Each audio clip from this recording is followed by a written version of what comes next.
all know. I'd like to begin by asking each of you a question. If I gave every single one of you in here a note card, and I asked you to write down the quadratic formula, how many of you could write that down? Okay, so pretty much everyone in here, me included, right, we're good at memorizing things. That's basically what math is for us. For most people in here, usually just memorize things. Today I actually want to talk about what math has done for me to make me a better person. So we'll talk about my past, my present, and my future, and how studying math has made me a better person. To me, it's not just blindly memorizing formulas. So before I even get into anything, why should you care, right? Well, to be honest, I'm not here to make you love math. Most people, if you hate math, are probably going to hate math forever. That's just the way it works. But I can tell you that there's some subject matter that you love that can make you a better person too, and that's the whole point of this. I'm very credible on the subject because I'm a breech tutor, so I know my math. I've also studied it even before I came to university. Ever since I was a freshman in high school, I've browsed Wikipedia articles about topics that are interesting to me in math and all that fun stuff that I'm sure is very invigorating. Now we'll move on to my past, talk about my past a little bit. I started tutoring my sophomore year in high school for an organization known as Study Buddy. Maybe you guys have heard of that, maybe you haven't. They do online tutoring. Particularly, I was a math tutor, and they tutor people inside and outside the U.S. And doing this made me really appreciate community service a lot. So that's how my past made me a better person. Now we'll move on and talk about my present a little bit.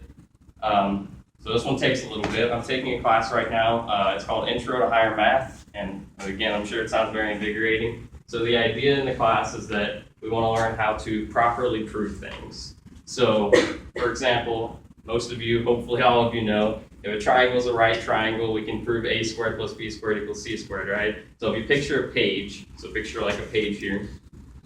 At the bottom of this page, we will have the statement we want to prove. A squared plus b squared equals c squared.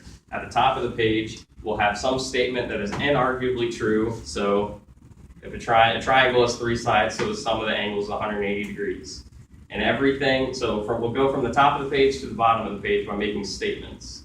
So everything in between the top and the bottom is inarguably true. You can't fight what we're saying. So that's a proof, right? So how do I apply this in my real life? Well, let's say there's a person right here, and me and this person, we totally disagree on some subject, something controversial. Talk about abortion. This person's against abortion, I'm for it, whatever. Then what I do, the way my brain works, I think of it like a proof. So at the bottom of the page, I would like to prove, let's say that I was for abortion. So at the bottom of the page, I would put, I'm for abortion. At the top of the page, I would put something inarguably true. I would say something like a woman is pregnant, right? Probably wouldn't argue with that. Me and this person both agree that that is a true statement. And then we'll talk about things that me and this person agree upon, and we'll get to hopefully the bottom of the page that will prove me right. That's the goal, or maybe not. The goal is that I talk to somebody who disagrees with me, and it makes me a better person because I'm talking to someone with the intention of not being right, but to learn. So I argue to learn, and that's what my present in studying math has taught me. It's made me a better person. Now we'll talk about my future a little bit. So I want to be an actuary or a statistician. Either one sounds fantastic to me. So hopefully in my future, I will have a background in statistics, finance, and math. I will understand how investing money works. I will hopefully invest my money well, and my dream is to donate my money well. So maybe some of you have heard of effective altruism, but I love effective altruism. Basically, it's just giving your money in an effective way. So my dream in the future is that I donate my money well to charities, and my biggest dream is actually to found a charity. That's what I would really like to do. That is really logical in the way they donate their money. And again, studying math made me think all these things. Made me think logically that maybe people should donate more logically, spend their money like more bang for the buck, right? So that's my future, and how that should make me a better person. So in conclusion, what have we talked about? So we talked about how I was a math tutor in my past. I still am, but I was a math tutor sophomore year in high school.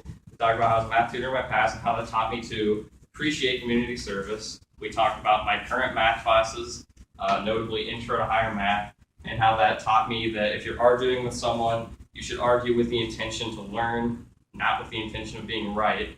And we talked about my future in finance specifically, and how that makes me interested in effective altruism. So, in conclusion, I would just like to say that everything you do shapes the way you think, and there's something passionate, whatever it is, there's something you're passionate about that can make you a better person.